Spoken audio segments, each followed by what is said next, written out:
Oke, selamat pagi semuanya. Assalamualaikum warahmatullahi wabarakatuh. Waalaikumsalam Pak. Kita mulai saja, sudah jam 9:05. Oke, jadi hari ini kita masuk pertemuan ke-10. Kita masuk pertemuan ke-10, di mana kita akan membahas mengenai correlational design, terutama regresi, lebih tepatnya lebih khusus regresi linear sederhana. Sedangkan regresi linear berganda akan dibahas minggu depan pada pertemuan ke-11. Jadi ini lebih ke arah introduction saja. Tapi sebelum kita mulai, jadi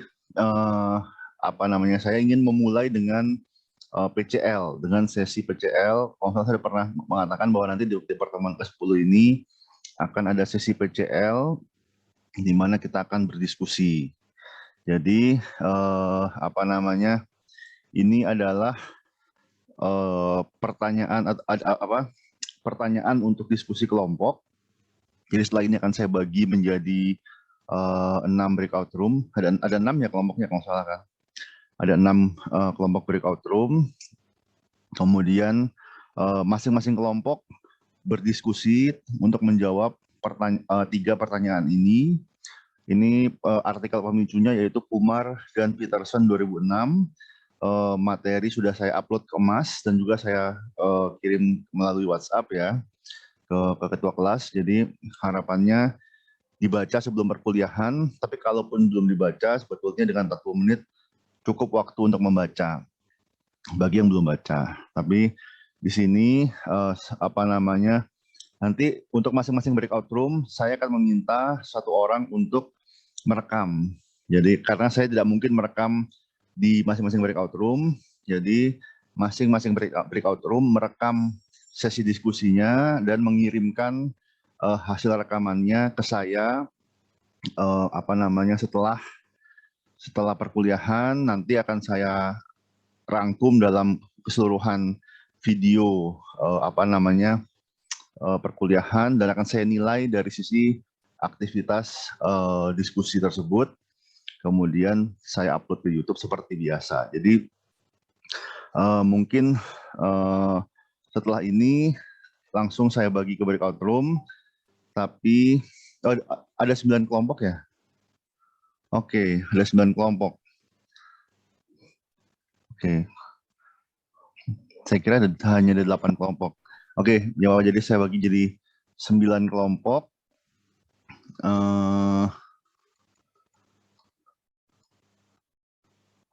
Oke. Sebentar.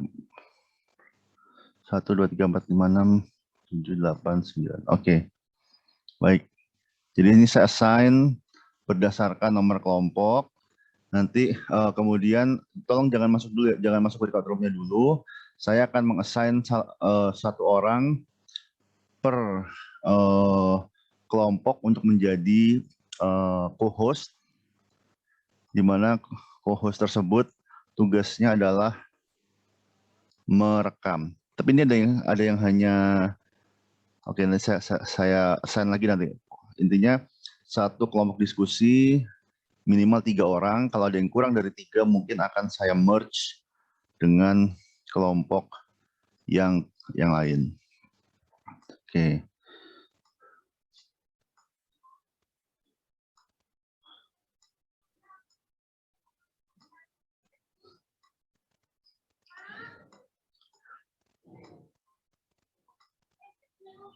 Sembilan. Oke, kelompok 6 ada Rizal. Anda kelompok berapa? Rizal? Saya 9. Kelompok 9 Belum ya? saya. Oke. Oke. Oke, di sini yang sedikit kelompok 3 dan kelompok 4 mungkin Isnaini Kumalasari saya pindahkan ke kelompok 3 saja untuk memudahkan diskusi, dan nggak mungkin diskusi sendirian. Baik, Pak. Jadi oke. Ini saya open all room, tapi jangan masuk dulu. Saya assign satu orang untuk menjadi co-host untuk setiap kelompok breakout room. Sebentar. Untuk kelompok 3 sudah Evita ya. Kemudian kelompok 1 saya assign Richard. Nanti tolong direkam ya Richard. Kemudian untuk kelompok Iya, Pak. 2 saya assign Muhammad. Muhammad tolong direkam. Kemudian kelompok 3 adalah 3 dan 4 ya ini. 3 dan 4 saya assign Ray. Oh udah, kelompok 3 sama Evita ya. Oke, kelompok 3 sudah. Kelompok 3 dan 4, kelompok 5 adalah Gerald. Kelompok 5 Gerald. Baik, Pak. Kelompok 6 Michael. Kelompok 7 sebentar, kelompok 7 Diaksa. Kelompok 8 Alia Izat Adrianto. Kelompok 9, maaf. Kelompok 8 Farhan. Kelompok 8 sudah belum ya? Sebentar. Oh, Ya, 8 Pak. sudah ada. Sudah. Oke, 8 sudah ada Aulia. Oke, 8 Aulia ya. Jadi kelompok 9 itu Alia Izat. Oke, jadi sudah ada 9 sudah ada 8 yang bertugas untuk merekam. Silahkan masuk ke masing-masing breakout room, mendiskusikan selama 40 menit. Setelah itu, setelah 40 menit akan saya close breakout room, kembali ke main room, dan kita akan presentasi kurang lebih 5 menit untuk keseluruhan kelompok, kurang lebih. Jadi mungkin itu saja, tolong kalau bisa dinyalakan di breakout room, dinyalakan kameranya. Jadi harapannya kalau breakout room kan lebih sedikit, jadi nggak terlalu berat. Kalau di main room nyala semua memang berat, tapi kalau di breakout room biasanya nggak terlalu berat. Oke, silahkan bergabung ke breakout room dan mendiskusikan. Ini pertanyaan akan saya kirim juga ke chat supaya memudahkan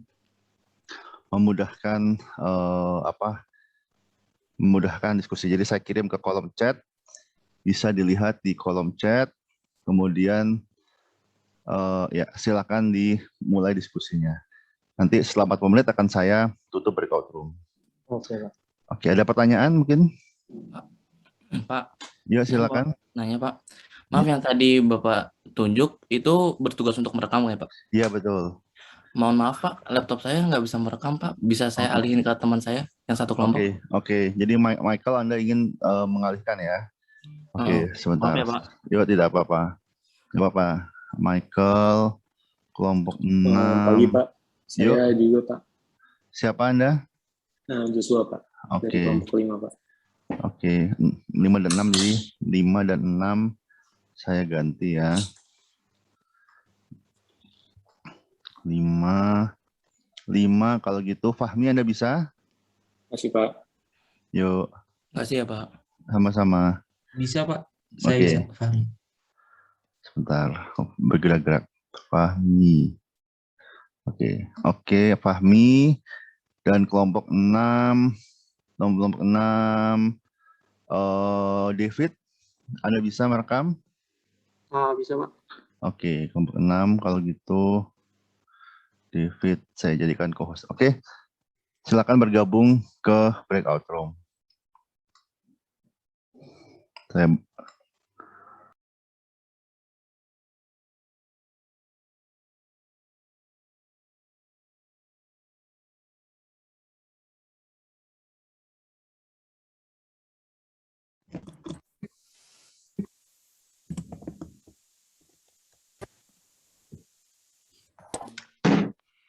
Oke, selamat datang kembali semuanya di main room. Mungkin bisa kita mulai. Harapannya sudah selesai semua ya diskusinya ya, sudah ada jawaban, kesimpulan, udah kesimpulan diskusi. Mungkin saya persilahkan dari kelompok 1 terlebih dahulu untuk menyampaikan hasil diskusinya. Tapi mungkin sebelum kita sampai ke presentasi, mungkin tolong setelah ini jawaban diskusi tadi dirangkum ya dalam mungkin 2 atau 3 slide PPT. Tolong dikirimkan ke Aulia untuk direkap. Nanti Aulia mengirimkan ke saya dan mungkin juga ke WhatsApp group untuk jadi bahan pembelajaran. Gitu. Ya, Pak. Mungkin dari kelompok 1 siapa yang mau presentasi untuk menjawab pertanyaan? Mungkin kalau mau share screen juga silahkan saya allow untuk share screen.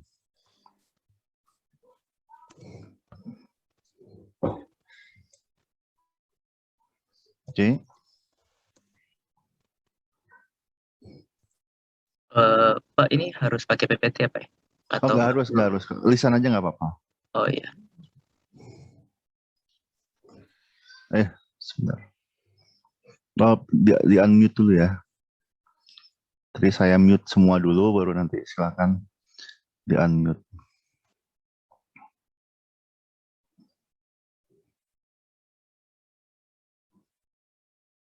Di kelompok 1 siapa yang mau menyampaikan? Atau kalau belum siap mungkin kelompok 2 dulu. Silakan kelompok 2.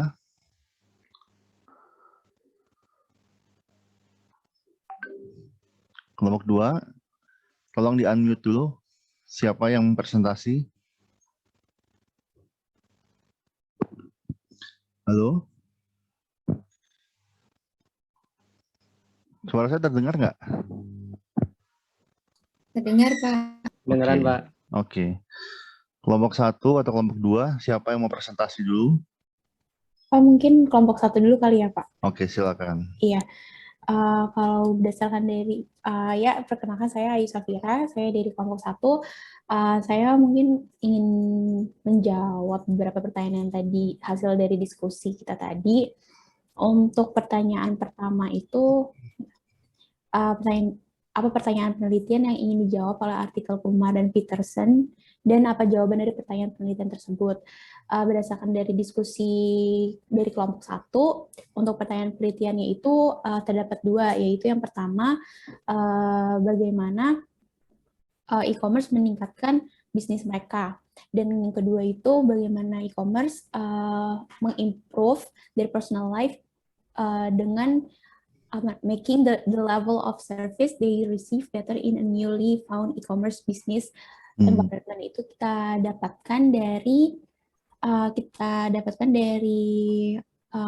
artikelnya pada halaman 283 atau page 1 di bagian introduction. Kemudian untuk jawabannya sendiri kami mendapatkannya dari findings-nya. Untuk dari findings-nya itu penelitian ini menunjukkan bahwa adanya direct correlation antara use of e-commerce and improve customer service. Nah, in particular, e-commerce has improved the availability of information, reduced processing errors, reduced response times, lowered cost of services, and has effectively raised customer satisfaction and the level of service that customers expect to receive. Oke, mungkin satu pertanyaan dulu ya. Jadi kita bergerak ke masing-masing kelompok. Nanti kita kembali ke pertanyaan kedua, baru ke pertanyaan ketiga. Jadi masing-masing kelompok terdengar dulu semua jawabannya. Terima kasih Ayu. Yang berikutnya kelompok 2, silakan dijawab disampaikan kesimpulan untuk pertanyaan 1 dulu.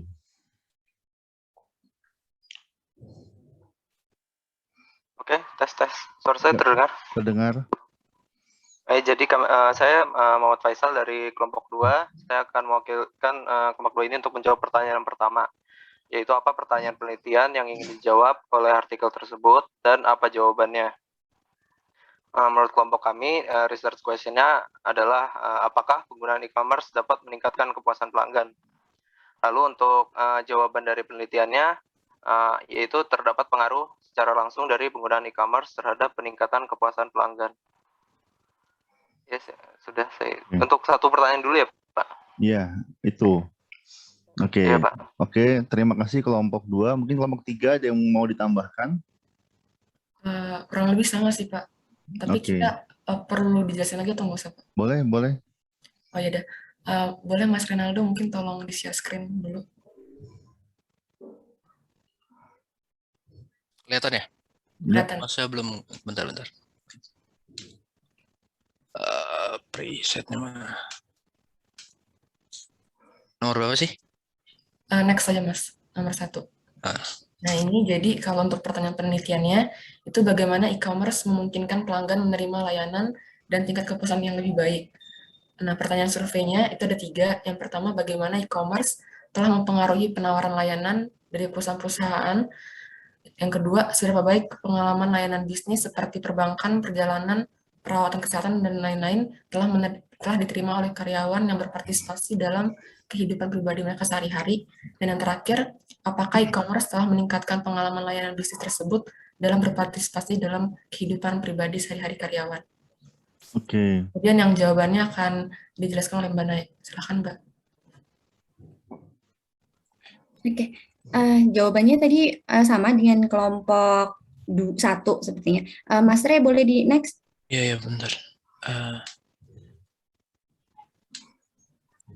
Ya, jawabannya tadi ada di finding-nya juga, hasil penelitian menunjukkan bahwa ada hubungan langsung antara penggunaan e-commerce dengan peningkatan layanan pelanggan. Secara khusus, e-commerce telah meningkatkan ketersediaan informasi, mengurangi kesalahan pemrosesan, waktu respon, dan menurunkan biaya layanan, dan secara efektif meningkatkan kepuasan pelanggan dan tingkat layanan yang diharapkan pelanggan diterima. Ya. Oke, terima kasih. Kelompok 3, mungkin kelompok 4 ada yang bisa disampaikan tadi apa ingin tambahkan dari jawaban kelompok 1, 2, 3.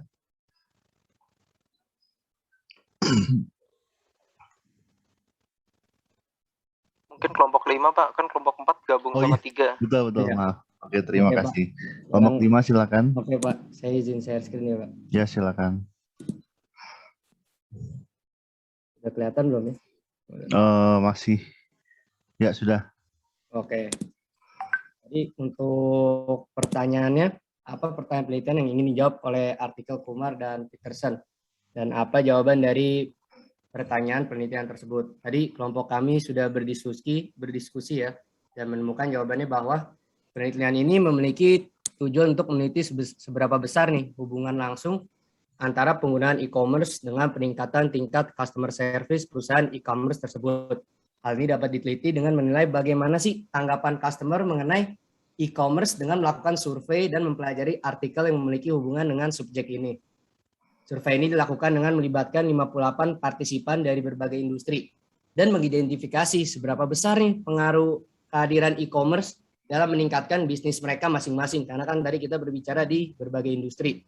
Kemudian ada hubungannya dengan membuat tingkatan layanan yang lebih baik di lingkungan e-commerce. Kemudian hasil dari penelitian menyatakan bahwa memang ada hubungan antara e-commerce dengan tingkat customer service. Banyak bisnis yang beralih ke e-commerce untuk mengurangi biaya operasional, dan dengan berkurangnya biaya operasional, perusahaan dapat meningkatkan level of service-nya.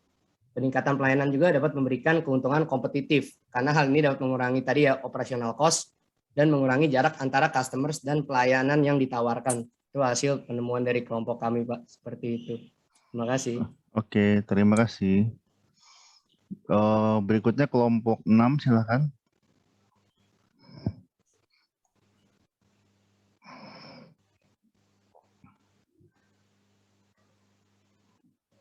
Kelompok 6.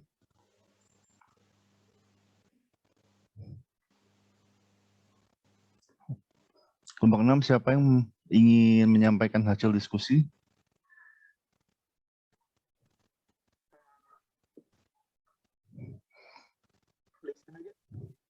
Ya, halo Pak. Oke, silakan. Maaf, dari yang pertanyaan nomor 1, apa pertanyaan penelitian yang ingin dijawab oleh artikel Kumar dan Peterson 2006? Itu yang pertama kita, bagaimanakah pengaruh e-commerce dalam business operation terhadap suatu perusahaan?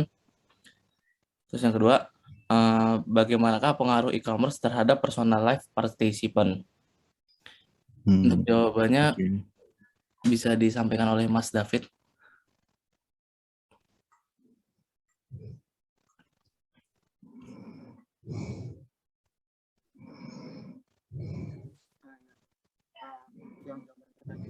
Pengaruhnya itu udah jelas ya dari finding and resultnya itu salah satunya mungkin dari satisfaction dari customer-nya sendiri, kemudian meningkatkan juga dari profitabilitas dari perusahaannya itu, dan juga untuk dapat memperlebar market area dari perusahaan tersebut.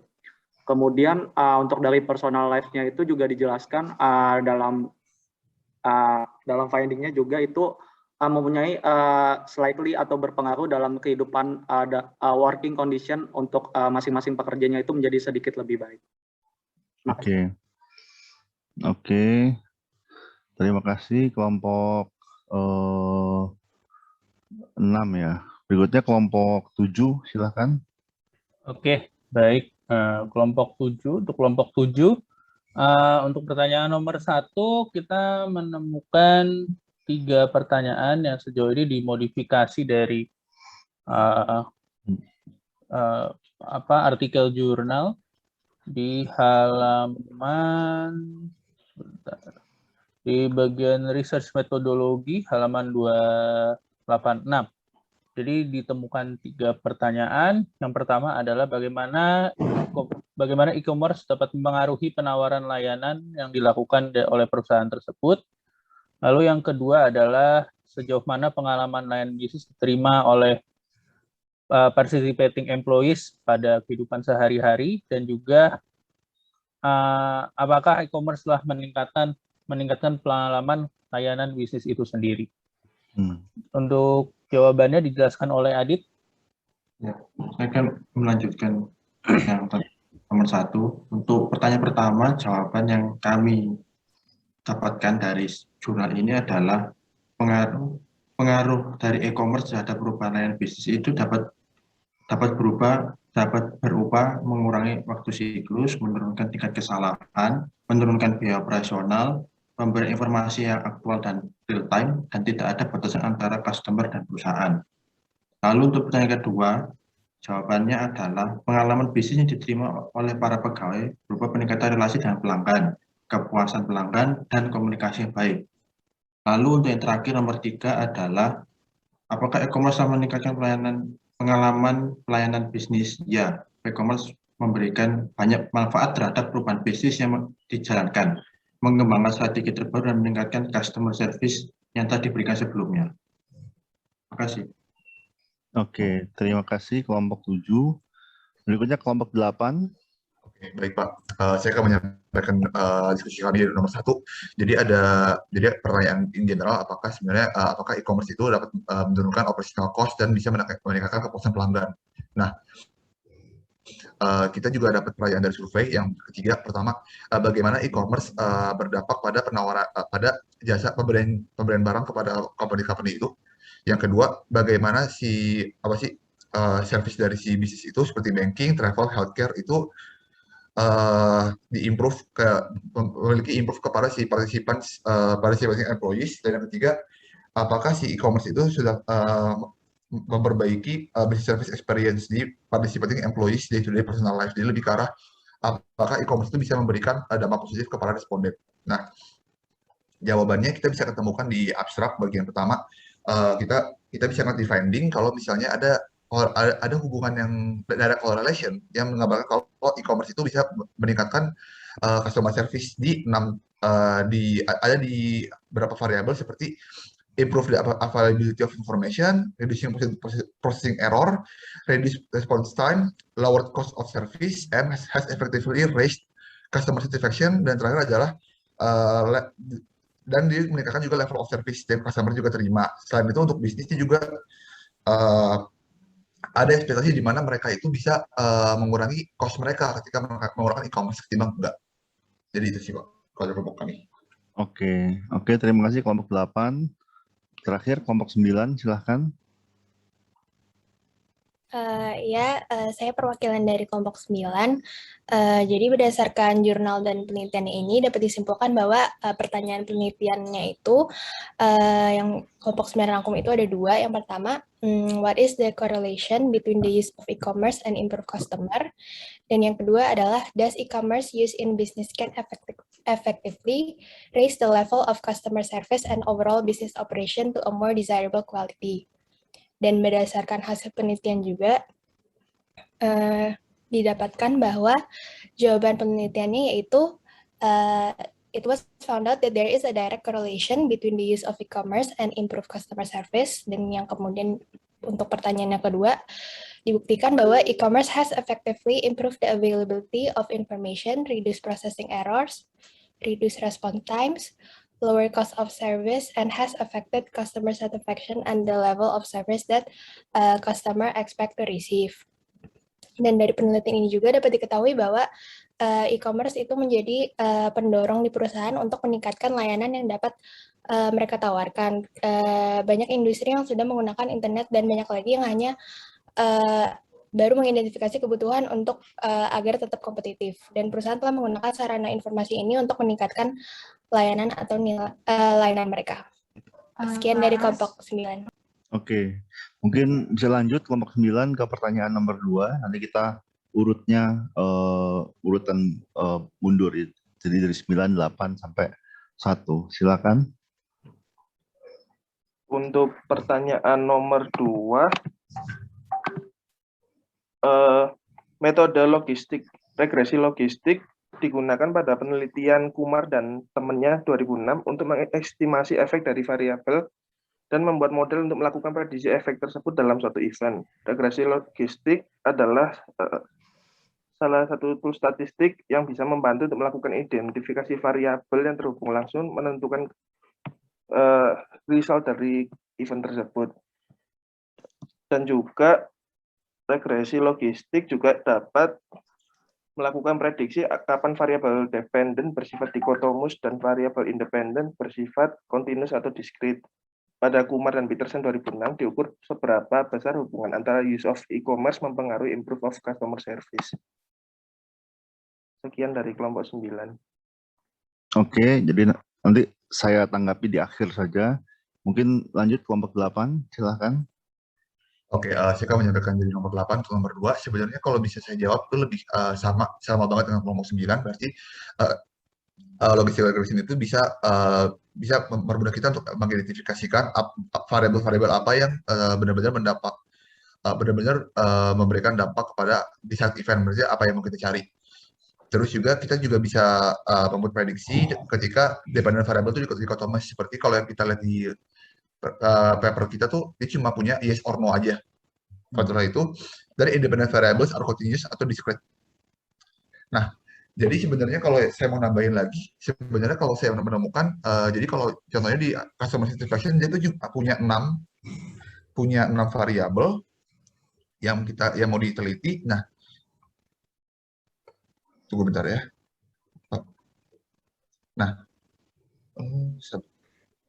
Nah, dia punya ada improve customer relationship, improve communication, increase customer satisfaction, improve response time, decrease customer interaction, and improve customer service. Nah, kalau misalnya pakai itu, kita juga bisa, kalau saya baca sih, itu juga bisa mempermudah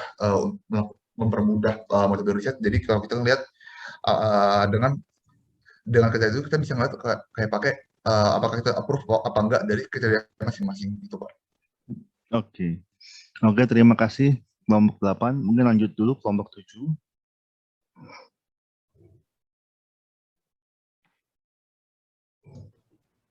Kelompok 7.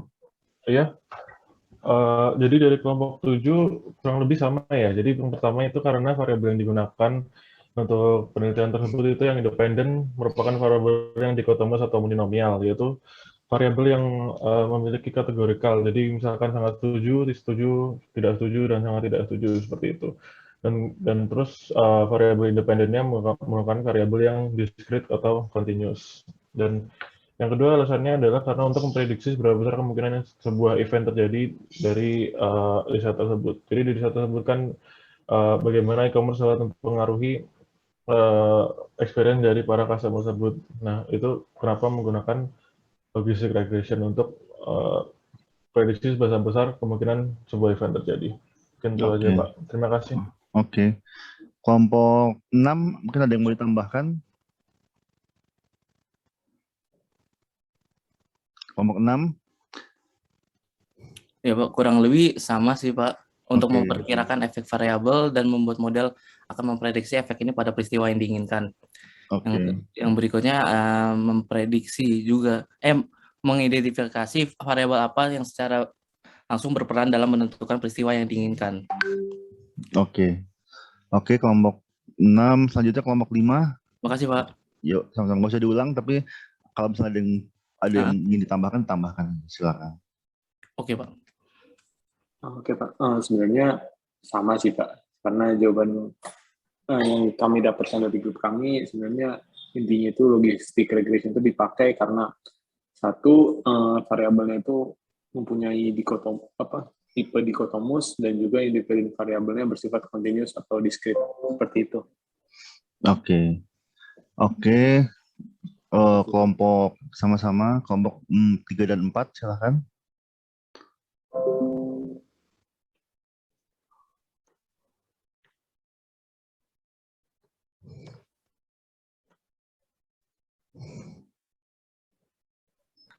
Jawabannya juga nggak beda jauh, Pak. Di mana model logistik yang diterapkan pada penelitian ini digunakan untuk memprediksi pengaruh 3 faktor independen terhadap dampak e-commerce dalam meningkatkan hubungan pelanggan, di mana penelitian ini pun bermaksud untuk membuat prediksi ketika variabel dependen dikotomis dan variabel independen kontinu atau discrete untuk menguji apakah probabilitas terjadinya variabel terikat dapat diprediksi. Oke, terima kasih kelompok 3 dan 4. Yang kelompok berikutnya kelompok 2, silakan. Kelompok 2. Kelompok 2 jawabannya sama sih, Pak. Sama, oke. Nggak ada yang ditambahkan ya? Iya, nggak ada, Pak. Oke, kelompok 1.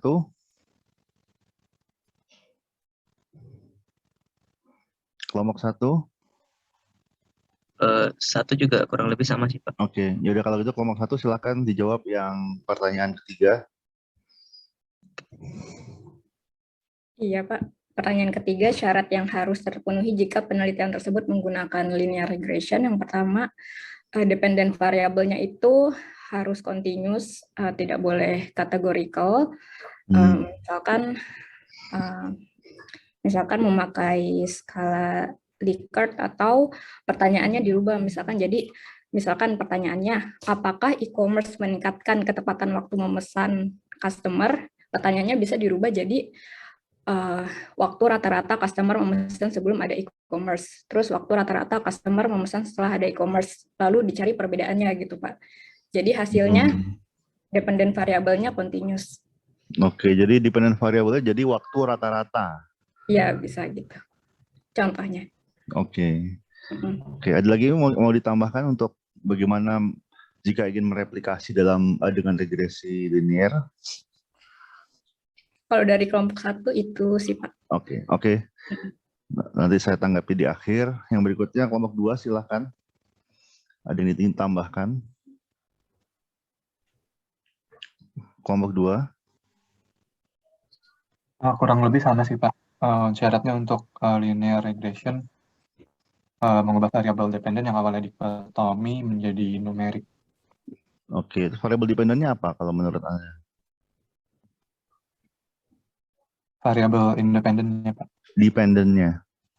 Kalau jadi numerik.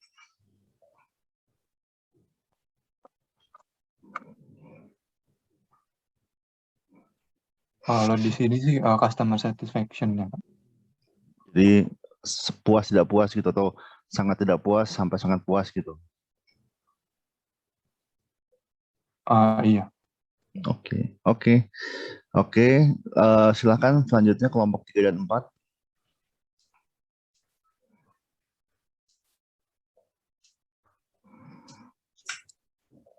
Ya udah terdengar ya, Pak. Ya. Paling tambahan kita tadi udah setuju sih sama kelompok 1 tentang harus skala Likert ya, karena kan kalau misalnya linear regression itu numerik bukan true or false. Terus paling tambahan dari kita itu harus memenuhi semua data lolos uji asumsi klasik untuk multiple linear regression kayak data interval atau rasio tadi. Terus habis itu linearitas, normalitas ya, maksudnya normal probability. Terus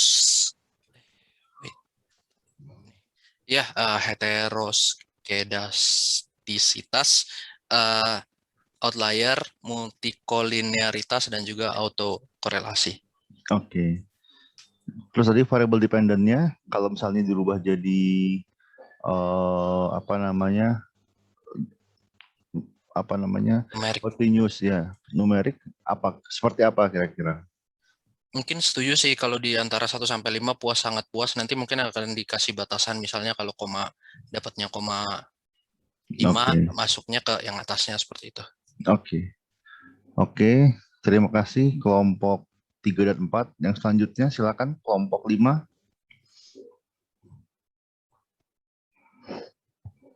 Iya, kelompok 5 kurang lebih sama sih Pak dengan kelompok sebelumnya. Jadi itu di dependent variabelnya. Jadi untuk regresi linear variabelnya itu harus continue gitu ya, harus numerik. Kalau ini dengan regresi logistik yang itu. Mungkin kurang lebih udah cukup sama sih Pak. Oke, terima kasih kelompok 5. Silakan kelompok 6, apakah ada yang ingin ditambahkan? Kelompok 6.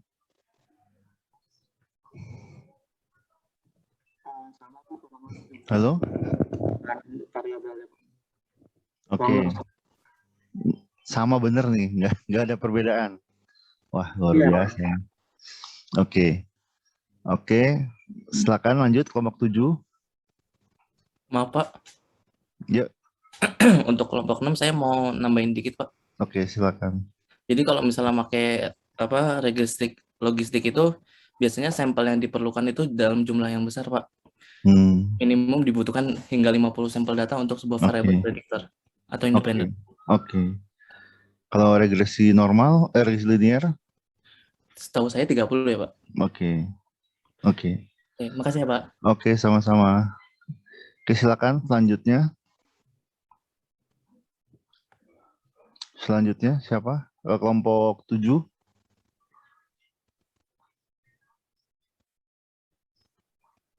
Kurang lebih sama Pak dengan kelompok sebelumnya. Oke, kelompok 8.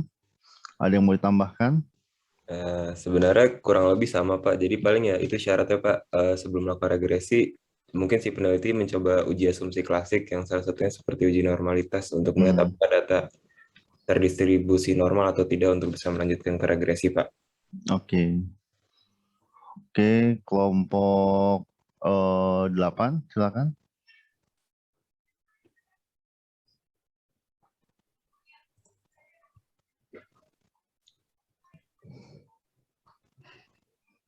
Kelompok 8 sudah? Tadi sudah Pak. Oh iya, kelompok 9, maaf. Boleh sambil saya share ya Pak? Ya, silakan. Mbak Windy.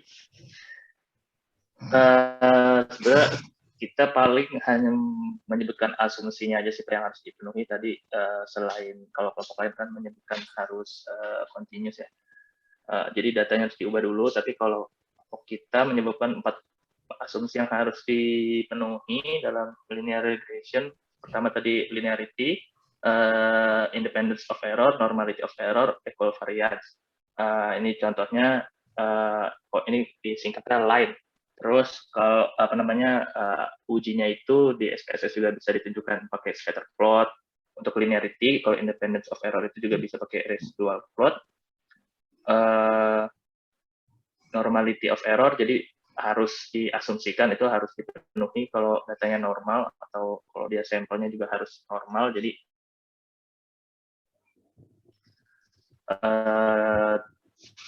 tadi berkaitan juga dengan jumlah datanya biar dia bentuknya normal. Nah, itu ditunjukkan kalau di penelitian KNP 2006 tadi itu di figur 1 dia tunjukin pakai Z gitu ya, Z, tabel Z-nya itu. Terus yang terakhir itu equal variance, itu juga ditunjukkannya juga pakai plot itu Pak. Terima kasih. Oke, jadi 4 ini aja ya. Oke. Mungkin saya rangkum ya untuk diskusi yang barusan ya. Jadi memang ini jurnal Kumar dan Peterson 2006 ini dia ingin melihat dampak dari e-commerce terhadap bisnis, dan dia melihat dari sudut pandang bukan dari sudut pandang konsumen, bukan dari sudut pandang apa namanya pelanggan ya, tapi dari sudut pandang pelaku bisnis. Jadi yang dia survei adalah pelaku bisnis, mungkin ownernya atau manajernya, melihat dampak dari 6 variabel tadi ya, apa namanya dengan skala dikotomus ya tidak, apakah berpengaruh, apakah e-commerce berpengaruh terhadap apa namanya 6 poin tadi ya tidak. Kemudian ditanyakan juga apakah perusahaan mereka yang mereka kelola menerapkan e-commerce ya tidak. Kemudian apakah e-commerce menjadi bagian dari strategi mereka ya tidak. Jadi semua atau hampir semuanya variabel dikotomus, sehingga apa namanya memang tidak bisa menggunakan regresi linear. Itu yang harus digarisbawahi. Untuk menggunakan regresi linear, maka variabel dependent-nya harus berupa skala interval atau rasio. Jadi interval itu skala Likert 1 hingga 7, 1 hingga 5. Kalau rasio itu yang jumlah, misalnya waktu, rupiah, dan seterusnya, itu skala rasio. Nah, kemudian tadi kalau memang ingin mereplikasi ya betul, untuk ketika mereplikasi, variabel dependent yang ingin kita uji bukan menjadi apakah, jadi bukan lagi apakah, tapi menjadi seberapa besar dampak e-commerce terhadap kepuasan konsumen, terhadap operational cost dan seterusnya, dengan skala mungkin 1 tidak ada dampak atau sangat kecil dampaknya, terus misalnya 5 atau 7 sangat besar dampaknya. Jadi merubah skalanya dari skala dikotomus ya tidak menjadi skala magnitude, jadi mungkin sangat kecil, agak kecil, kemudian sedang, besar, seterusnya. Jadi dirubah jadi skala, mungkin skala 1 hingga 7, mungkin dicari skalanya yang mungkin ada yang dari kecil hingga besar dan seterusnya, tapi itu ada skalanya pasti. Karena kalau nggak dirubah jadi skala Likert atau skala yang seperti itu, tidak bisa diolah dengan regresi linear. Kenapa? Karena pada skala dikotomus ya dan tidak, itu distribusinya tidak lagi linear. Kenapa? Karena ada yang ya dan ada yang tidak. Dan di tengah-tengah itu ada gradasi probabilitas, ada yang apa namanya jadi ada distribusi seperti huruf S, bukan linear. Kalau dipaksakan mengolah data variabel dependent yang non linear, dipaksakan dengan regresi linear, hasilnya keluar tapi seringkali nggak signifikan. Jadi kalau dipaksakan menguji variabel dikotomus dengan regresi linear, seringkali hasilnya nggak signifikan. Kemudian tetapi apa namanya sebetulnya nggak signifikan bukan karena tidak ada pengaruh, tetapi karena memang modelnya tidak linear. Kenapa? Karena mengumpul antara yang ya dan tidak. Jadi mungkin katakanlah ada 50 responden, mungkin 20 ada yang tidak, tiba-tiba 30 ya. Kalau dibuat garis, nah mungkin garisnya apa namanya ya rata gitu ya. Garisnya dibuat garis regresinya rata, seakan-akan tidak ada pengaruh, padahal sebetulnya ada hal yang menjelaskan probabilitas dia menjawab ya. Itu konsep dasar dari regresi logistik. Tidak akan dibahas di pertemuan kali ini. Pertemuan kali ini kita membahas regresi linear sederhana. Regresi logistik itu terus terang jarang digunakan, tapi itu relevan, terutama ketika data kita tidak memenuhi asumsi distribusi tidak memenuhi asumsi klasik. Kenapa? Karena regresi linear, baik sederhana maupun berganda, itu memiliki kriteria, memiliki asumsi yang harus dipenuhi. Kalau tidak terpenuhi, kita nggak bisa. Jangan dipaksakan. Jangan diasumsikan saja tanpa diuji, harus diuji. Setelah terpenuhi, baru kita bisa melakukan regresi linear. Kenapa? Kalau kita paksakan, keluar hasilnya, tapi hasilnya jadi invalid, jadi tidak valid. Kenapa? Karena bisa jadi ada yang signifikan, tapi hasilnya tidak signifikan karena berbeda asumsi. Termasuk ada outlier, termasuk ada apa namanya distribusi yang tidak normal, ada heteroskedastisitas dan seterusnya. Itu penyakit-penyakit data yang membuat kita tidak bisa menggunakan regresi linear. Kalau seperti itu, apa yang terjadi, apa yang harus kita lakukan? Sebetulnya ada beberapa transformasi yang bisa kita lakukan untuk merubah data yang tidak normal menjadi menjadi lebih normal, tidak ada transformasi. Tapi kalau seandainya semua transformasi itu tidak bisa membuat data kita memenuhi syarat, maka kita bisa menggunakan regresi logistik atau menggunakan regresi yang tidak membutuhkan syarat distribusi normal. Mungkin itu poin dari PCL ya, dari diskusi artikel. Terus terang memang agak susah mencari artikel yang menggunakan regresi logistik, agak susah. Kenapa? Karena tadi kebanyakan defaultnya penelitian regresi itu menggunakan regresi linear. Oke, jadi ini saya sampaikan, ini kita membahas correlational design. Di sini correlational design ini terbagi jadi dua sebetulnya, ada desain korelasional yang bertujuan untuk menguji hubungan. Artinya hubungan di sini tidak ada arah pengaruh. Jadi antara X dan Y tidak ada arahnya. Bahwa X dan Y berhubungan, berkorelasi, ya. Tapi kita tidak bilang bahwa X mempengaruhi Y atau Y mempengaruhi X.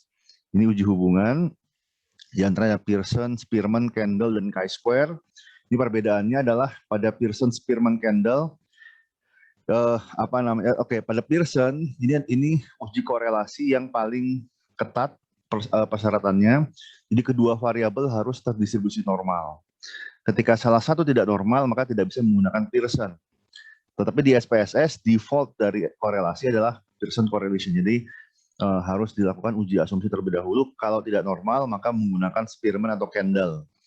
Terutama kalau memang skalanya bukan skala Likert, bukan skala interval atau rasio, misalnya menggunakan skala peringkat, ordinal gitu ya, maka lebih tepat menggunakan Kendall correlation. Sedangkan chi-square ini untuk uji cross step biasanya. Kita ingin melihat korelasi atau hubungan antara dua variabel yang non numerik, jadi variabel kategorik, misalnya usia, misalnya jenis kelamin, misalnya jenjang pendidikan, itu bisa, atau perilaku misalnya ya tidak. Jadi misalnya apakah Anda pernah melakukan pembelian dalam 3 bulan terakhir, ya dan tidak. Apakah Anda pernah menonton iklan tersebut tertentu dalam 3 bulan terakhir, misalnya dalam 3 minggu terakhir, ya dan tidak. Kemudian kita ingin melihat pengaruh atau hubungan antara kedua variabel, kita bisa menggunakan chi-square. Tapi di sini untuk uji hubungan tidak ada asumsi arah pengaruh. Jadi bukan pengaruh, tapi hanya korelasi, hanya korespondensi. Bahwa perubahan pada satu variabel itu berkorespondensi dengan perubahan pada variabel yang lain, ada pola. Tapi kita nggak bisa mengatakan bahwa peningkatan X mempengaruhi peningkatan Y. Itu uji pengaruh. Apa yang membedakan? Ternyata yang membedakan sederhana, yaitu teori. Kalau ada teori, ada referensi yang mengatakan bahwa bisa diuji antara misalnya iklan mempengaruhi perilaku pembelian, maka bisa kita ujikan sebagai uji pengaruh. Kalau tidak ada referensinya, maka kita hanya bisa melakukan uji hubungan. Nah, uji pengaruh di sini ada terbagi-bagi lagi. Ada simple linear regression di sini, variable dependent-nya variable numerik, memenuhi asumsi distribusi normal. Variable independent-nya hanya satu saja, hanya satu variable penjelas. Kalau multiple linear regression, ini perbedaannya dengan simple linear regression adalah variable independent-nya lebih dari satu.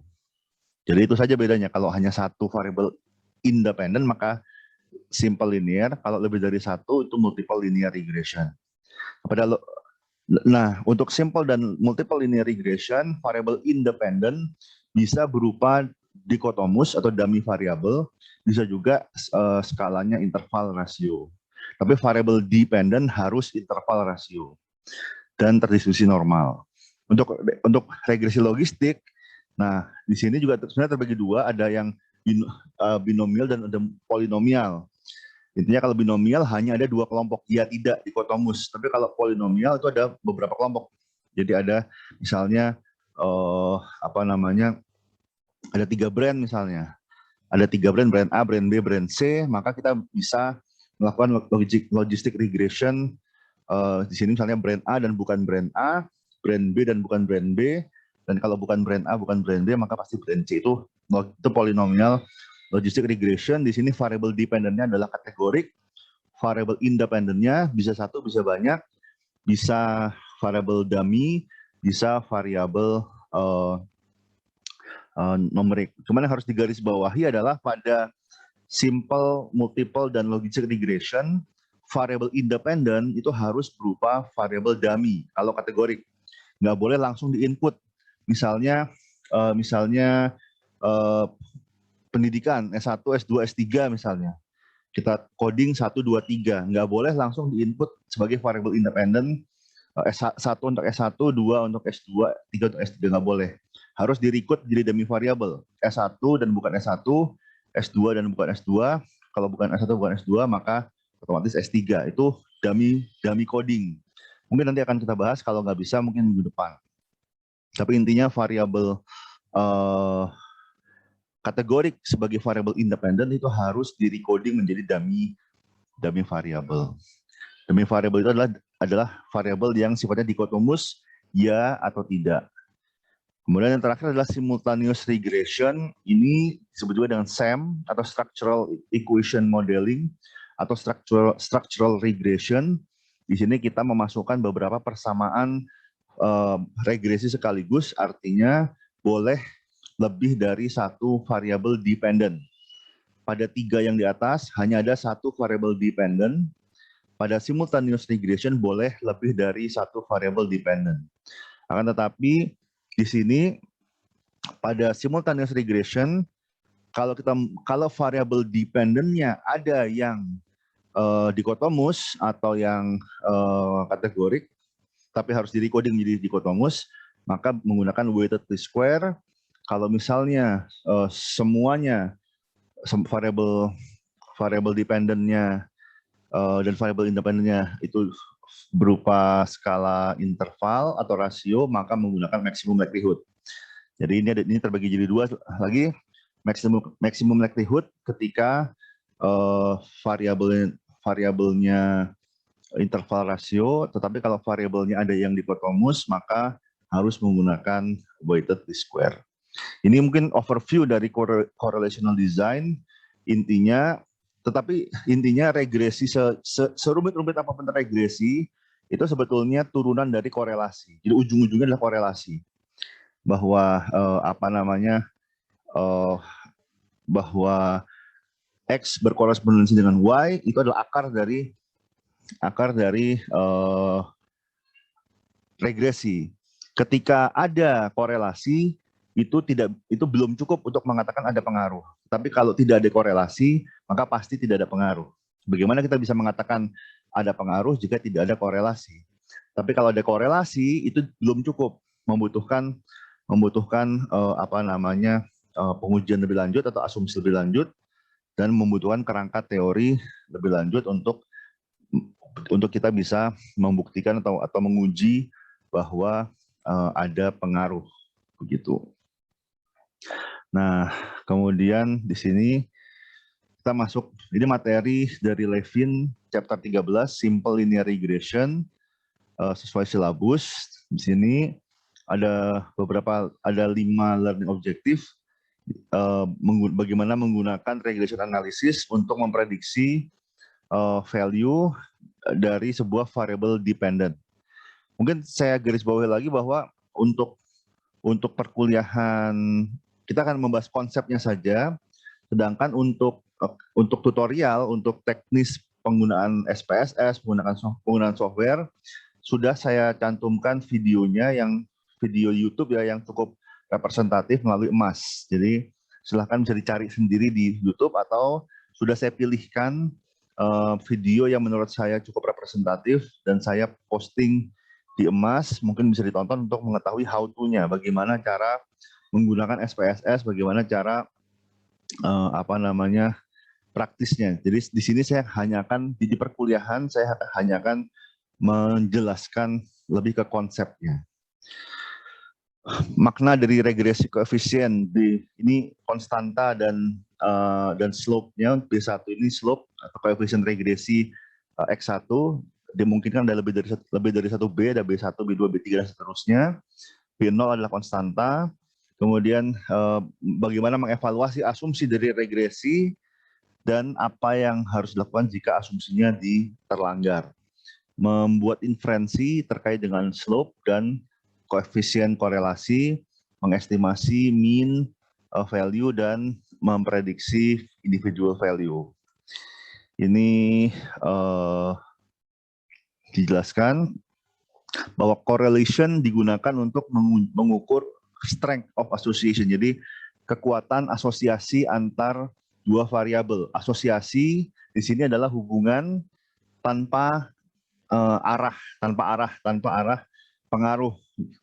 Jadi hanya ada korespondensi atau asosiasi antar dua variabel yang setara. Kalau regresi itu sudah ada variabel independen yang mempengaruhi dan variabel dependen yang dipengaruhi. Sebetulnya rumusnya kurang lebih sama, akar rumusnya kurang lebih sama, tetapi dengan asumsi tadi, dengan asumsi pengaruh tadi sudah jelas, sudah ada arahnya, sudah ada yang dipengaruhi dan sudah ada yang mempengaruhi, itu nanti implementasinya jadi berbeda. Kemudian di sini analisis regresi digunakan untuk memprediksi value nilai dari sebuah variable dependent berdasarkan value atau skor dari setidaknya satu variable independen. Jadi kita bisa memprediksi jika variable independennya sekian, maka berapa variable dependennya berdasarkan persamaan regresi. Itu bisa kita lakukan. Kemudian menjelaskan dampak dari perubahan dari variable independen terhadap variable dependent. Jadi kita menjelaskan misalnya berapa persen variasi dari variable dependent yang dapat dijelaskan oleh variable independent. Atau ketika variable independent naik sebesar 1 unit, maka variable dependentnya berubah sebesar berapa unit. Bisa positif, bisa negatif. Kalau positif artinya pengaruhnya berbanding lurus, kalau negatif artinya pengaruhnya berbanding terbalik. Dan di sini istilah yang ada di regresi adalah variable dependent dan independent. Pada korelasi tidak ada istilah dependent independent. Di sini dependent yang ingin kita jelaskan atau yang ingin kita prediksi, independent adalah yang kita gunakan untuk memprediksi atau menjelaskan variable dependent. Ini kalau di bahasa Indonesia istilahnya variabel terikat dan variabel bebas. Ya, sebenarnya bukan terjemahannya tidak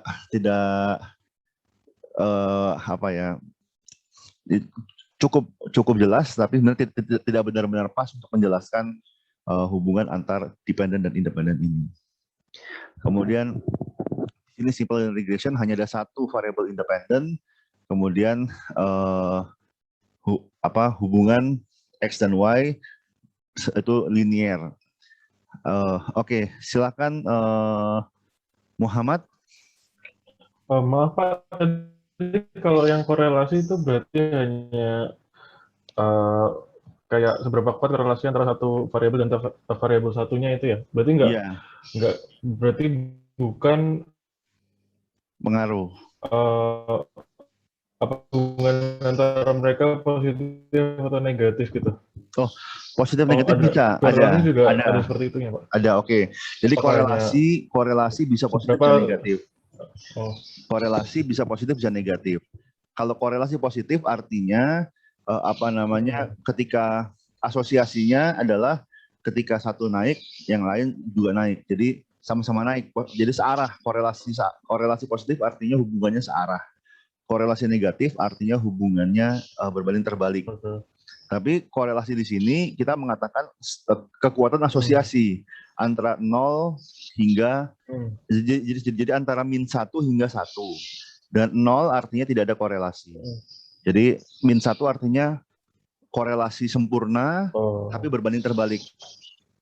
Jadi misalnya data pertama 1 2 3 4 sampai hingga 10, data kedua 10 9 8 sampai 1.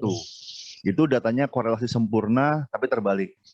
Kalau korelasinya 1, jadi data X dan Y misalnya 1 sampai 10, sama-sama 1 sampai 10, itu korelasi sempurna, jadi 1 kemudian berbanding lurus. Nah kalau misalnya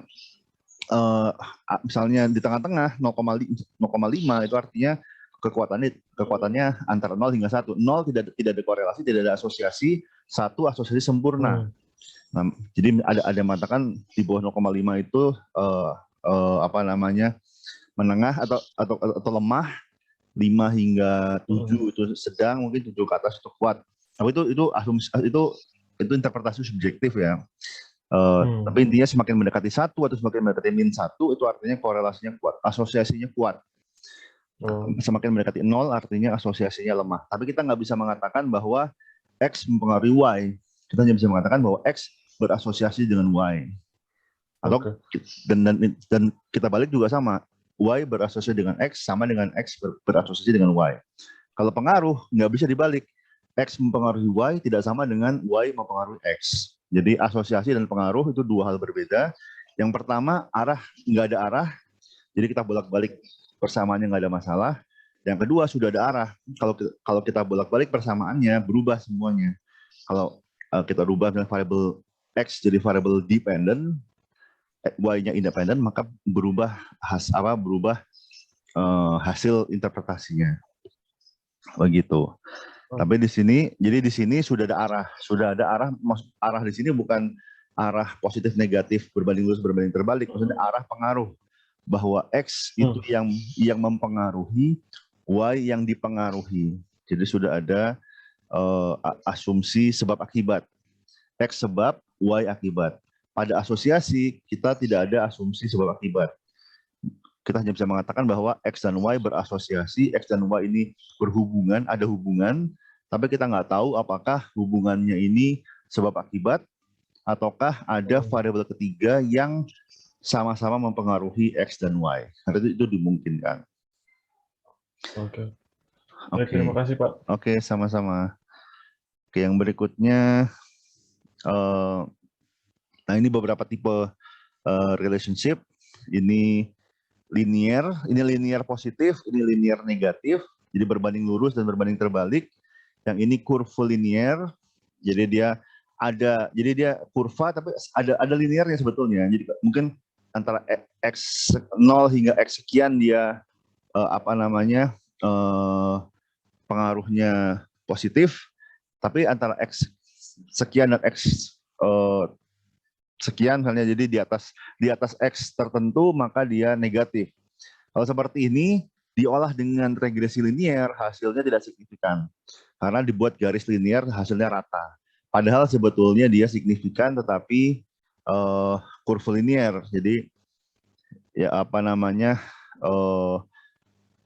pada titik tertentu dari X dia positif, pada titik lain dia negatif, atau sebaliknya 0 hingga X tertentu dia negatif, kemudian dari X tertentu ke atas dia positif. Itu bisa terjadi, jadi bentuknya U. Kalau yang seperti ini, kalau diuji dengan regresi linear, dia masih signifikan, tapi masih signifikan bisa jadi, tapi standar errornya akan besar, gitu lah. Standar errornya akan besar, kenapa? Karena di sini kalau dibuat garis, maka garisnya bisa jadi tidak ada yang akurat, ada yang tidak akurat. Jadi mungkin pada rentang X rendah dan X tinggi dia akurat, tapi pada rentang X yang di tengah-tengah dia menjadi tidak akurat karena sebetulnya hubungannya non-linear. Ini strong relationship, jadi kekuatannya ya semakin mendekati garis maka semakin kuat, semakin menjauh dari garis semakin lemah. Nah, korelasi itu sebetulnya berhubungan tentang kekuatan atau kelemahan. Jadi strength dan weakness dari hubungannya. Semakin mendekati garis, semakin kuat, semakin menyebar dari garis, semakin lemah. Oke, nah di sini tidak ada pengaruh. Jadi kalau intinya kalau kita bagi jadi 4 kuadran, kalau dia ada di misalnya 1, 2, 3, 4. Kalau dia ada di 1 dan 3, dia hubungannya berbanding terbalik. Kalau di 2 dan 4, dia berbanding lurus. Kalau dia di 1 dan 1 dan 2 atau 3 dan 4, maka dia tidak ada hubungan. Jadi bisa kita, kalau kita buat kuadran, atau misalnya nyebar di semuanya, maka tidak ada hubungan. Nah, kemudian regresi linier sederhana itu dituliskan dalam formula seperti ini. Ini standar. Dan yang ini akan dikembangkan menjadi regresi yang lebih kompleks. Bahkan bisa dikatakan ini adalah akar dari GLM. Kalau kita membahas GLM minggu lalu ya, General Linear Model, ini termasuk mencakup simple linear regression. Intinya pasti ada satu variabel dependent yang berupa interval, kemudian ada konstanta. Konstanta ini perpotongan dengan sumbu Y, kemudian ini ditambah, ini konstanta, ini koefisien regresi. Kalau dia positif artinya berbanding lurus, kalau dia negatif artinya berbanding terbalik. Kemudian ini nilai dari variabel independennya. Ini adalah jumlah sampel, jadi 0 hingga katakanlah 30, katakanlah ada 30 sampel, maka X1 sampai, jadi ada 1 X dari responden 1 hingga X dari responden ke-30. Kemudian ini adalah error terms-nya. Jadi ini adalah selisih antara predicted Y dan actual Y. Jadi dalam regresi linear kita harus mengukur Y-nya, harus mengukur dependent variabelnya, kemudian kita bandingkan antara variabel dependent yang terukur dengan yang terprediksi. Kita lihat selisihnya itu adalah error. Semakin besar random error ini artinya semakin buruk kecocokan model kita. Semakin buruk, semakin rendah R-square-nya, semakin rendah akurasi dari model kita. Semakin kecil random error-nya, maka semakin akurat model model regresi kita. Dan error di sini, ini residual atau error di sini tidak boleh. Jadi harus terdistribusi normal. Tidak boleh tidak normal. Kalau misalnya random error ini tidak normal, artinya ada sesuatu yang non-random yang menjelaskan variabel dependent Anda. Jadi kalau misalnya errornya benar-benar random, maka seharusnya dia terdistribusi normal. Ketika errornya tidak random, maka distribusinya tidak normal.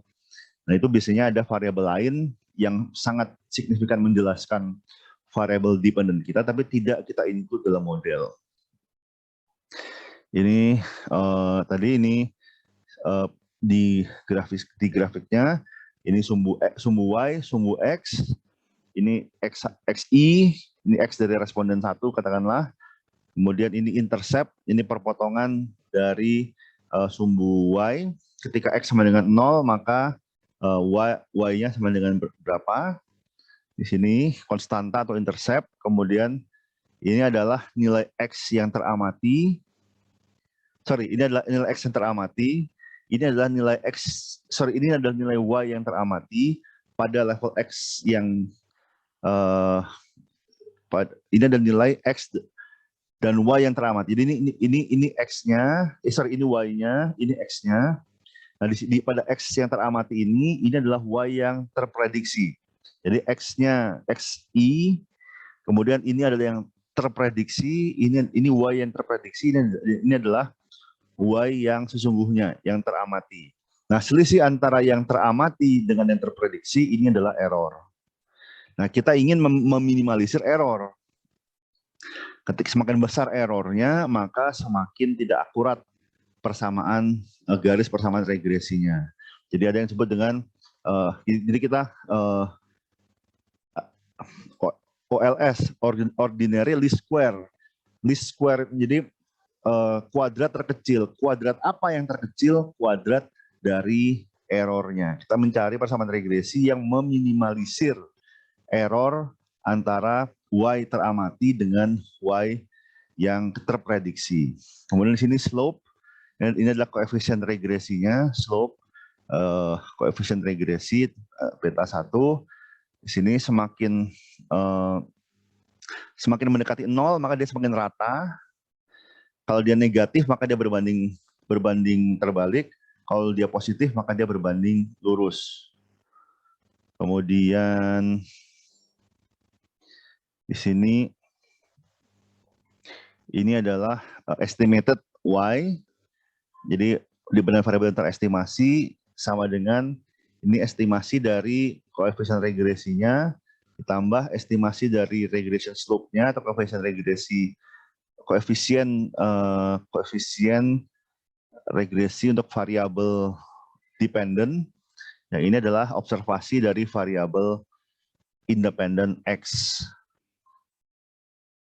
Nah, di sini ini adalah intercept dan slope diperoleh dengan mencari nilai yang meminimalisir sum of square difference. Jadi meminimalisir jumlah dari kuadrat selisih antara Y actual dan Y predicted. Jadi tadi semakin besar selisihnya, semakin besar sum of square differences antara Y terprediksi dan Y yang actual, artinya persamaan tersebut tidak fit, tidak akurat menjelaskan data. Nah, artinya yang paling akurat menjelaskan data adalah yang sum of square difference-nya paling kecil, bahkan mendekati 0. Kalau ada yang 0, itu udah artinya perfect fit, mendekati artinya tidak ada selisih. Semua data tepat berada di garis, itu sum of square-nya 0. Tapi itu hampir tidak mungkin, jarang sekali yang sum of square difference-nya 0. Pasti ada error. Nah, jadi tapi kita ingin meminimalisir error tadi. Nah, ini koefisien. Ini di sini menggunakan Excel. Kalau yang di video emas menggunakan SPSS. Ini, nah, konstanta ini juga adalah estimated average. Jadi rata-rata Y ketika X sama dengan 0. Jadi ketika X sama dengan 0, rata-rata average, jadi estimasi rata-rata Y adalah intercept-nya. Sedangkan beta 1, B1 ini adalah estimasi perubahan dari rata-rata Y sebagai hasil dari peningkatan X sebesar 1 unit. Jadi pasti jadi seringkali misalnya katakanlah yang X sama dengan 1 ada banyak. X sama dengan 1 ada banyak, nah di sini rata-ratanya berapa? Rata-rata perubahannya berapa dibandingkan X sama dengan 0. Kemudian berlaku juga dengan sampai X sama dengan, katakanlah misalnya X sama dengan 1 sampai X sama dengan 7. Dengan rentangnya 1 hingga 7, maka ini konstan average dari peningkatan peningkatan Y sebagai hasil dari peningkatan 1 unit selisih dari X. Jadi misalnya selisih antara X0 hingga X1, X1 hingga X2 sampai X6 hingga X7, misalnya maksimal X7, kemudian di average itu diperoleh di sini B1. Ini contohnya, ini ada 10 rumah, di sini dependent variable adalah harga rumah dalam satuan ribuan dolar, kemudian variabel independennya adalah luas rumah dalam satuan square feet. Ini datanya ada 245 square feet hingga yang yang paling kecil itu 199 square feet, sedangkan yang paling besar itu 405 square feet. Maaf, saya kebalik. Jadi yang paling kecil itu adalah 1.100 square feet, yang paling besar adalah 2.450 square feet. Sedangkan harganya dalam ribuan yang paling rendah adalah 199.000 US dollar, yang paling mahal adalah 405.000 US dollar. Kemudian di sini ini scatter plotnya, yang X adalah square feet, Y-nya adalah harga. Jadi di sini sudah ada asumsi bahwa X adalah variable independent dan Y adalah variable dependent. Kita lihat scatter plotnya. Kemudian di sini kalau di Excel ya, kita bisa pilih data. Ini pasti add-on. Jadi apa namanya? Kita tambahkan dulu data analysis, regression. Jadi tambahkan dulu data analysis, kita pilih regression. Setelah itu kita masukkan X dan Y. Setelah itu ini ada add-in-nya, simple linear regression. Kemudian ini hasilnya. Jadi ketika kita menginterpretasi hasil, kita harus pertama kita lihat sebetulnya di sini f-testnya dulu. Hasil apakah model kita fit menjelaskan data. Kalau misalnya f-nya tidak signifikan di atas 0,05, artinya model kita tidak bisa menjelaskan data. Jadi percuma kita lihat koefisiennya. Hanya setelah f signifikan baru kita lihat koefisiennya. Di sini ini koefisien regresinya, kita lihat p-value-nya. Di sini intercept-nya nggak signifikan sebetulnya, tetapi p-value-nya, variable independent-nya signifikan. Jadi sebetulnya konstantanya. Jadi konstantanya nggak signifikan, tetapi X1-nya signifikan. Kenapa? Karena p-values dari konstantanya di atas 0,05, sedangkan dari square fit di bawah 0,05. Mungkin kalau misalnya seperti itu bisa kita rubah jadi persamaan yang standardized, sehingga intercept-nya bisa dihilangkan. Jadi ketika standardized koefisien, itu intercept-nya menjadi 0. Kemudian tapi di sini regression equation-nya adalah harga rumah. Ini yang predicted house price, jadi harga rumah yang terprediksi itu 98.000 US dollar, ditambah untuk setiap square feet-nya adalah ini 109 dolar. Karena satuannya adalah 1.000 dolar, sini 109 dolar per square feet.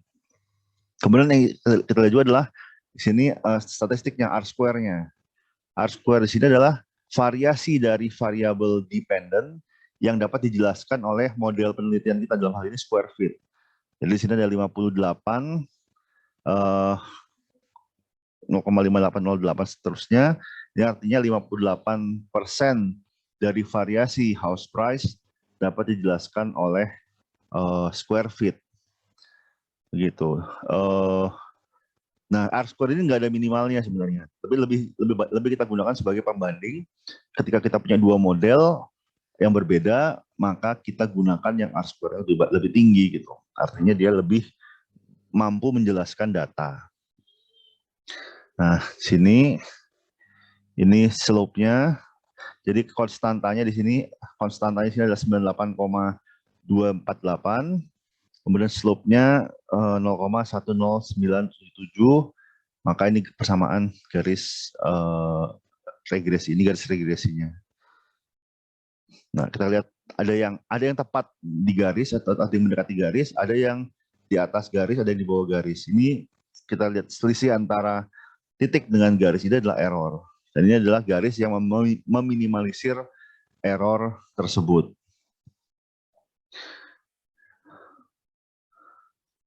Oke, nah jadi di sini beta 0 ini average value dari Y ketika X dengan 0. Masalahnya nggak mungkin sebuah rumah luasnya 0.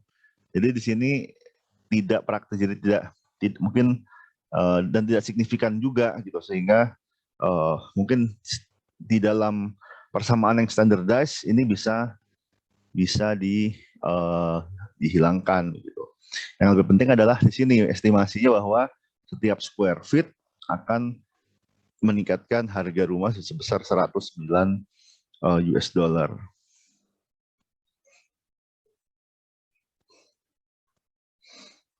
Oke. Jadi di sini kita bisa memprediksi kalau kita punya rumah yang luasnya 2000 square feet, maka menggunakan persamaan tersebut kita bisa mengestimasi harganya $317, $850. Jadi kita estimasi realnya bisa lebih dari itu, bisa kurang dari itu. Nanti kita lihat bagaimana. Tetapi ini bisa menjadi paling nggak patokan bagi kita untuk mungkin menetapkan target harga penjualan untuk sebuah rumah. Tapi pastinya ada banyak faktor yang menjelaskan harga rumah di luar dari luasnya. Tapi paling tidak ini menjadi salah satu indikator. Nah, tapi di sini yang harus digarisbawahi bahwa regresi yang kita lakukan itu ada batasnya. Kita punya rentang variabel independen tertentu. Jadi tadi ada yang minimal tadi sekitar 1.000 sekian square feet hingga 2.500 sekian square feet. Nah, kita yang ada di atas itu dan di bawah itu kita nggak tahu, sehingga belum tentu persamaan ini bisa digunakan untuk menjelaskan rumah yang luasnya lebih luas dari 2.500 atau lebih rendah, lebih kecil dari 1.000 sekian square feet.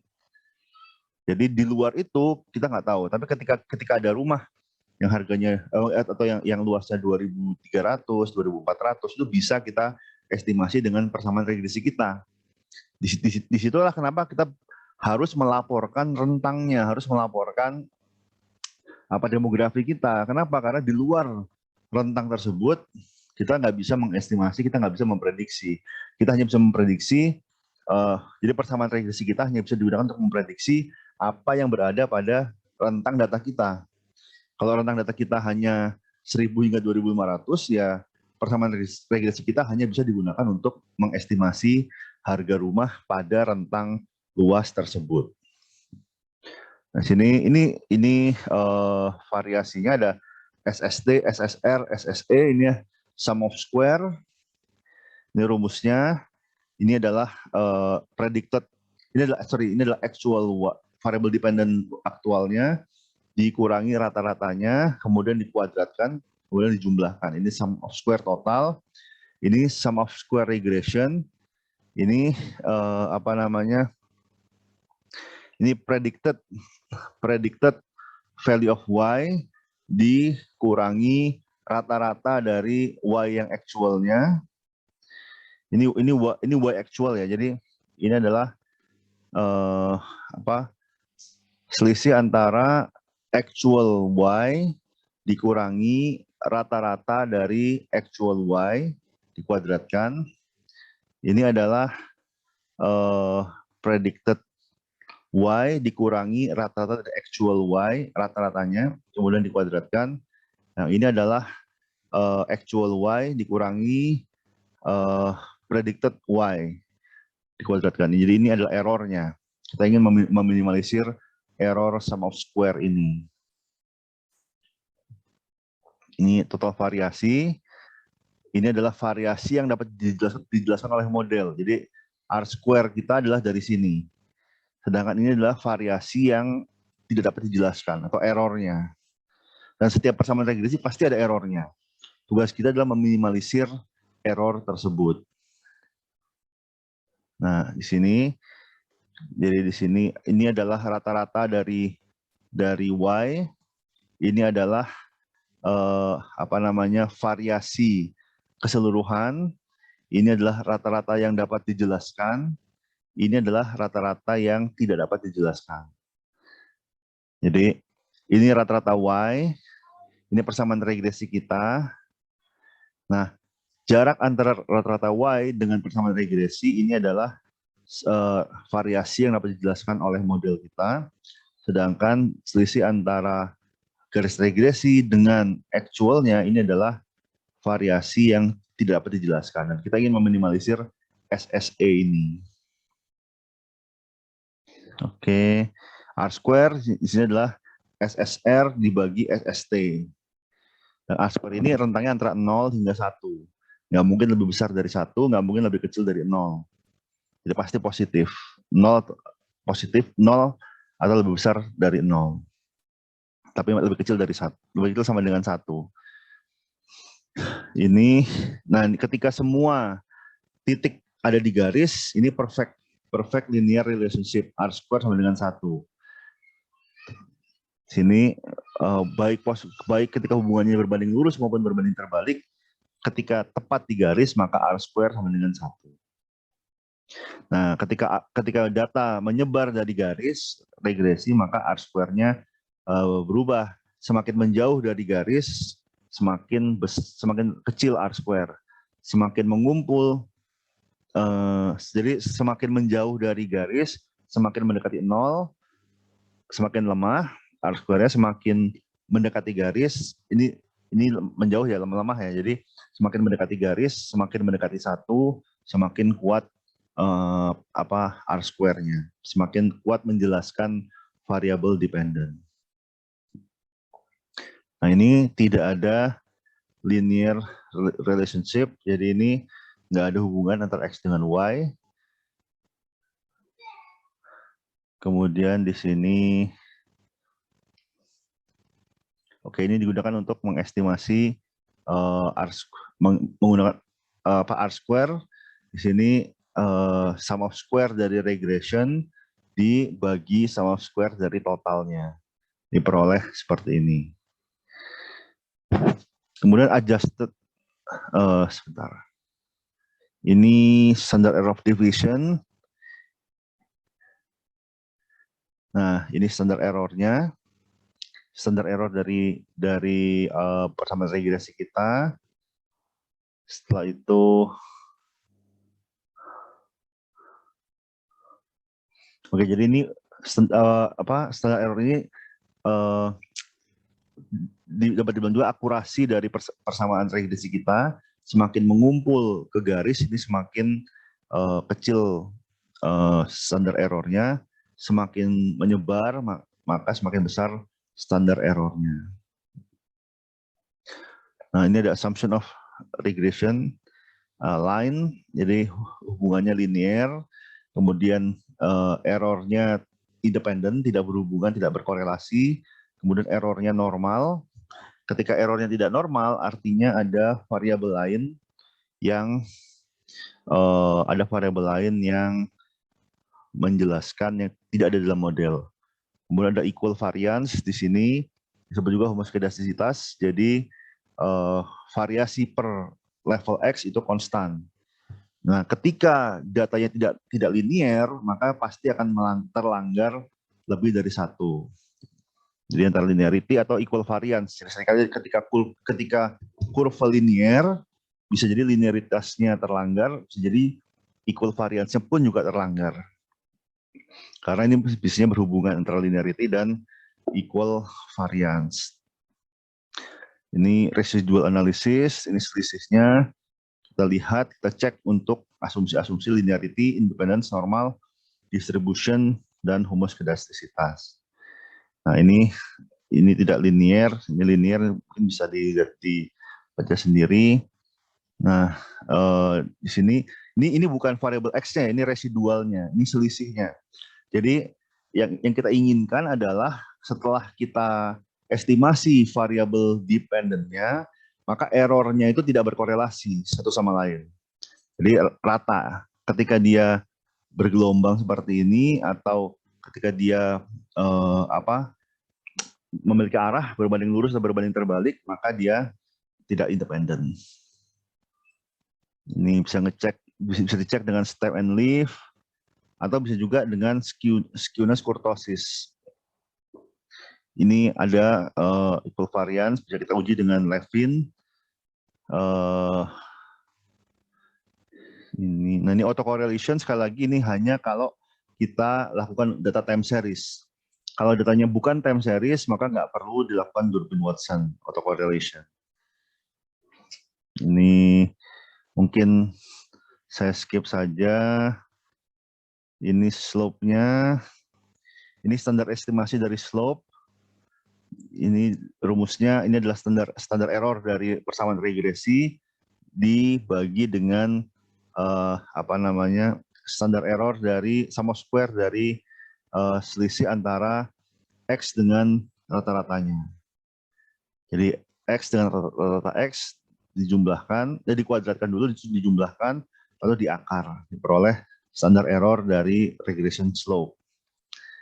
Ini Ini sebenarnya nggak terlalu perlu. Kenapa? Karena sekali lagi ketika kita menggunakan SPSS, semua ini akan keluar tanpa harus dihitung secara manual. Bahkan dengan Excel pun bisa kita lakukan, tidak usah dihitung secara manual, akan keluar hasil regresinya. Mungkin yang perlu digarisbawahi adalah di sini, ini adalah koefisiennya, koefisien regresinya. Ini adalah standar error dari koefisien regresinya. Dari situ kita bisa memperoleh t-values-nya dan p-values-nya untuk uji signifikansi. Hipotesis 0 kita tolak, H1 kita terima ketika di sini t-values-nya lebih besar dari t-kritis. Kalau t-kritisnya, kalau misalnya confidence level kita 0,05, t-kritis sama dengan 1,96. Two tail. Kalau one tail itu kalau misalnya kita ada arahnya positif atau negatif, maka 1,645. Tapi di sini kita asumsikan di sini jelas bukan kita asumsikan memang two tail, jadi yang penting tidak sama. Ini 1,96 lebih tinggi dari 1,96, artinya di sini p-values-nya kurang dari 0,05. Artinya kita tolak H0, terima H1 bahwa square feet menjelaskan harga rumah. Ini p-value, tolak H0. Ini F statistik tadi apa namanya? Ini untuk uji kecocokan model secara keseluruhan. Ini sebetulnya kita lihat terlebih dahulu sebelum kita lihat apa namanya persamaan regresinya. Kalau ini nggak signifikan, nggak usah kita lihat persamaan regresinya. Ini oke. Ini korelasi, koefisien korelasi.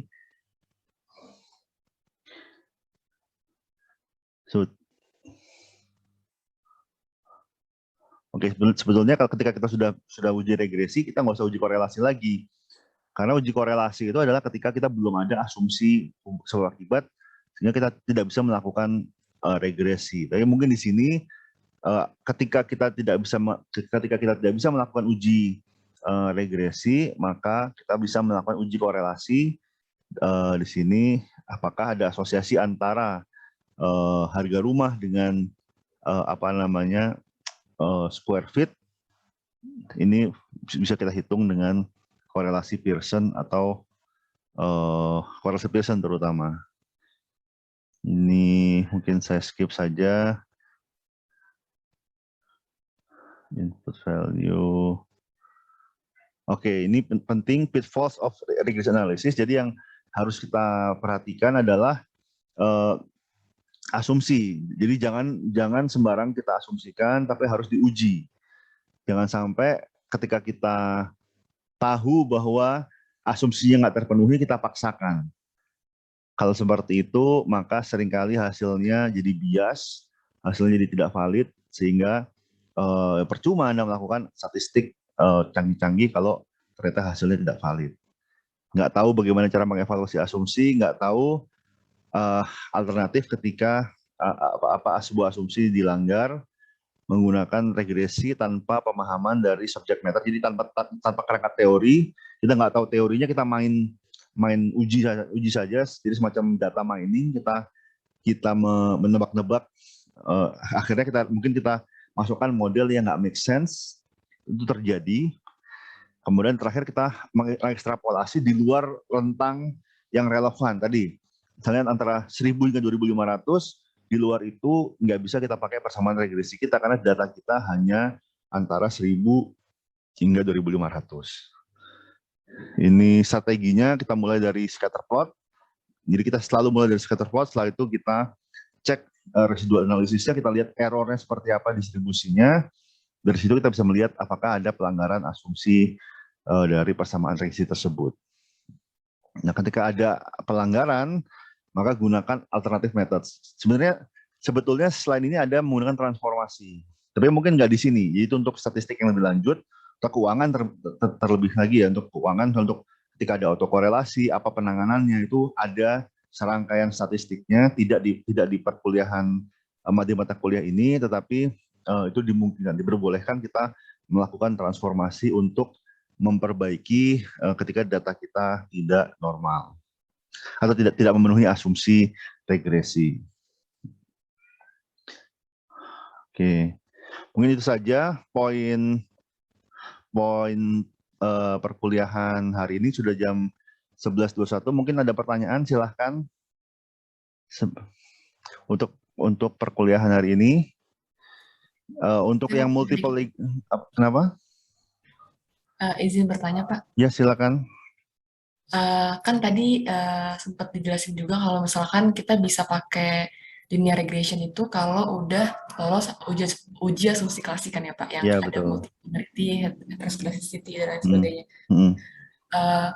Kalau misalkan data kita itu nggak lolos, ada nggak sih cara-cara yang bisa kita lakukan supaya tetap bisa pakai linear regression? Oke, Misalkan seperti nambah sampel. Iya, Pak.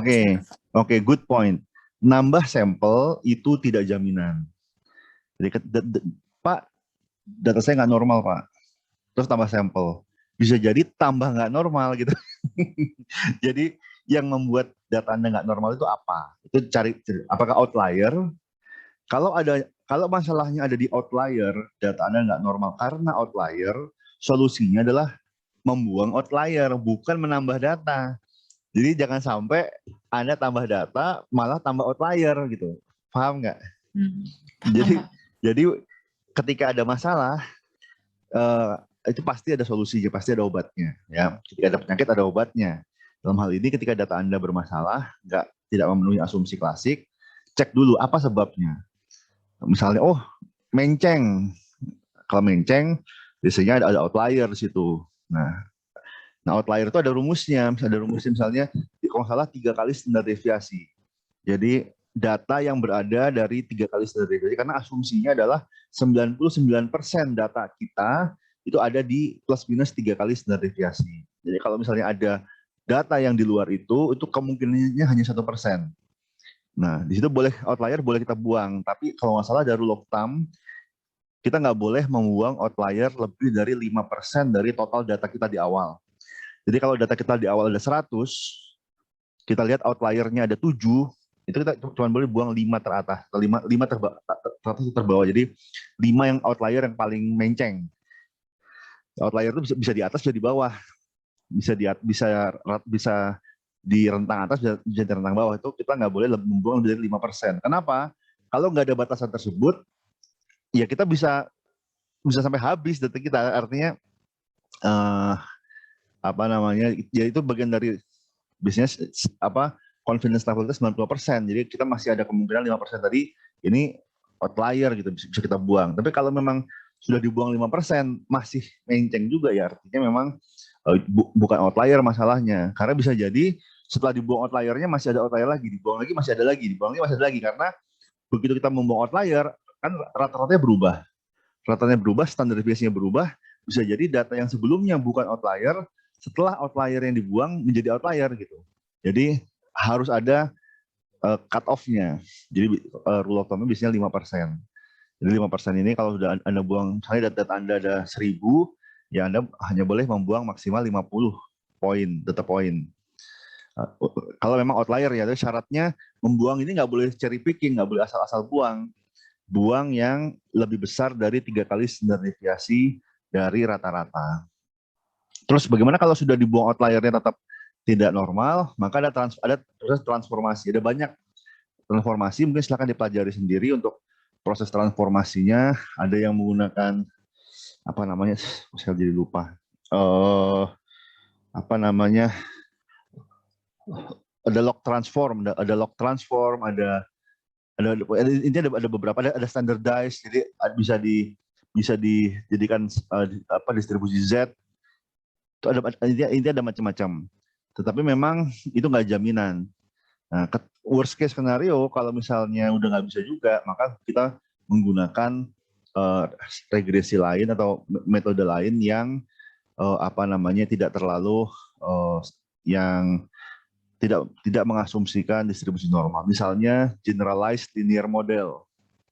Generalized linear model sama-sama linear model tetapi tidak mengasumsikan distribusi normal. Itu lebih ringan lah asumsinya.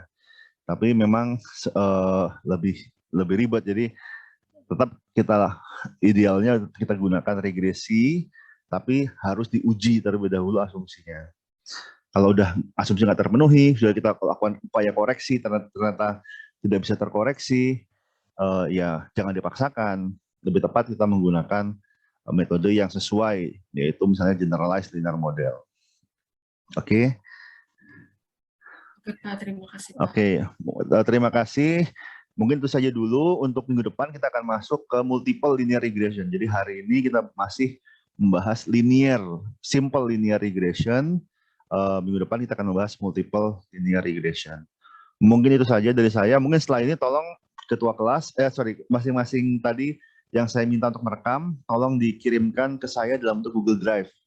Jadi Anda upload ke Google Drive atau Anda kirimkan ke saya link Google Drive-nya, pastikan bisa saya download. Dan akan saya download, saya combine, kemudian akan saya upload ke YouTube untuk supaya bisa ditonton bersama. Mungkin itu saja dari saya.